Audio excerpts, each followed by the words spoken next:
এই থাকো, আমি অফিসে গেলাম। এই দাঁড়াও, আজকের দিনের মধ্যে যদি আমি না পাই তাহলে তোমার এবারে ভাতও নাই এবং জায়গাও নাই। আমার বাড়ি, আমার ঘর, আমারই বাদ নাই, আমারই জায়গা নাই, এ কিবা কথা কও? হয়, এটাই আমার ফাইনাল কথা। আচ্ছা, তোমার এত লাগে কে? আমার তো জাহানের কুল হয় না। এত কথা কই পারো না, আজকের দিনের মধ্যে যদি তুই দিবে পারস তাহলে বাড়িতে আসবি, না তোর আসার দরকার নাই।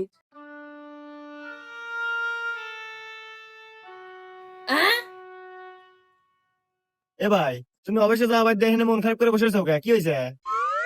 কি আর কোমরে, তোর বাপের জ্বালা যন্ত্রণা আর ভাল লাগে না। কি বউ বিহরে নিজি, সারাদিন টিকটক রিলস এই দিনেই পড়ে থাকে। এমবি লাগে পাজা পাজা, আমার প্রতিদিন এমবি দিবার কয়। আমি কি করে দেবো কোয়া? আমি মাসে আমি হরি 10,000 টাকা বেতনই পাই, 10,000 টাকা, এমন দেওয়ার এমবি কিনে দিতে পুরো যায়। আমি সংসার চালাম কি দিয়া?